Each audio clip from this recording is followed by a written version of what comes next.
नमस्कार, आप देख रहे हैं वीके न्यूज और मैं दृष्टि उपाध्याय। भारत और चीन के बीच गलवान घाटी में हिंसक झड़प के बाद अब धोखेबाज चीन का सदाबहार दोस्त पाकिस्तान भारत के खिलाफ साजिश रचने में लग गया है। कोरोना काल में अपने मुल्क के कंगाली हालातों को नजरअंदाज करके आतंकी देश पाकिस्तान सीमा पर तनाव बढ़ाने की प्लानिंग में जुट गया है। खबर है कि चीन और भारत के बीच युद्ध जैसे हालातों को देखते हुए पाकिस्तान और उसकी खुफिया एजेंसी ISI की एक्टिव हो गई है। भारत चीन की झड़प के बाद मंगलवार देर शाम खुफिया एजेंसी ISI के मुख्यालय में करीब 2 साल बाद तीनों सेनाओं के प्रमुखों ने एक खुफिया मीटिंग की। मिली जानकारी के मुताबिक इस मीटिंग का एजेंडा भारत चीन में जारी तनाव के बीच पाकिस्तानी सेना की भूमिका तय करना था। पाकिस्तानी अखबार डॉन की रिपोर्ट के मुताबिक राष्ट्रीय सुरक्षा पर ब्रीफिंग के लिए ISI के मुख्यालय में तीनों सेनाओं के प्रमुखों का इस तरह का साथ आना काफी दुर्लभ होता है। हालांकि पाकिस्तानी सेना की ओर से जारी बयान में कहा गया कि तीनों सेनाओं के प्रमुखों के बीच हुई इस बैठक का एजेंडा नियंत्रण रेखा और कश्मीर के हालात पर चर्चा करना था। इस बैठक में पाकिस्तानी सेना के प्रमुख कमर जावेद बाजवा, नेवी चीफ जफर महमूद अब्बासी और वायु सेना प्रमुख मार्शल मुजाहिद अनवर खान शामिल हुए। इसके अलावा पाकिस्तान की सेना और ISI के कई आला अधिकारी भी बैठक में मौजूद रहे। डॉन के मुताबिक तीनों सेनाओं के प्रमुख आमतौर पर ज्वाइंट चीफ ऑफ स्टाफ की कमेटी में मिलते हैं, जिसकी बैठक जुलाई 2018 में हुई थी। पाकिस्तानी रक्षा विशेषज्ञों का मानना है कि इस बैठक का उद्देश्य भारत को रणनीतिक संकेत देना है।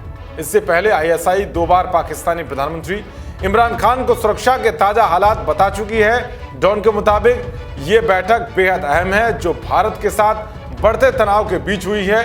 पाकिस्तान को ये डर सता रहा है कि भारत उस पर हमला कर सकता है, जिसके चलते इमरान खान समेत बाजवा एंड कंपनी की बेचैनी बढ़ गई है, क्योंकि मंगलवार को जैसे ही लद्दाख सीमा पर हिंसक झड़प की खबरें आई, उसके तुरंत बाद रक्षा मंत्री राजनाथ सिंह की बैठकों का दौर शुरू हो गया था। मंगलवार को रक्षा मंत्री राजनाथ सिंह ने शीर्ष सैन्य अधिकारियों के साथ लगातार 2 बैठकें की।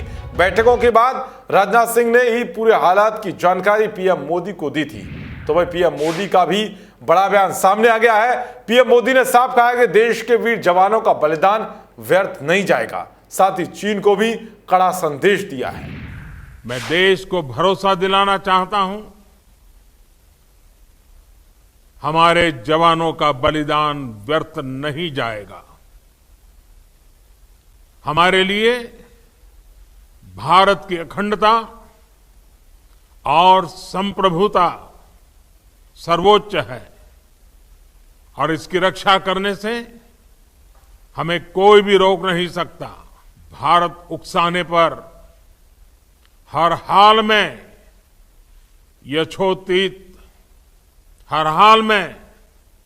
यथोचित जवाब देने में सक्षम है। दरअसल लद्दाख में पिछले 1 महीने से जारी भारत चीन तनाव अब खतरनाक स्तर पर पहुंच गया है। ऐसे में हो सकता है कि PM मोदी चीन सीमा पर कोई बड़ी योजना बना रहे हों। सेना, वायुसेना और नौसेना को उच्चतम स्तर पर अलर्ट रहने को कहा गया है। सभी सेनाओं को विषम से विषम परिस्थितियों के लिए तैयार रहने को कहा गया है। सेना, वायुसेना और नेवी उच्चतम स्तर के अलर्ट पर हैं और बताया जा रहा है कि हथियारों का मूवमेंट भी शुरू हो चुका है। देश और दुनिया की तमाम खबरों को पाने के लिए देखते रहिए वीके न्यूज। जय हिंद, वंदे मातरम।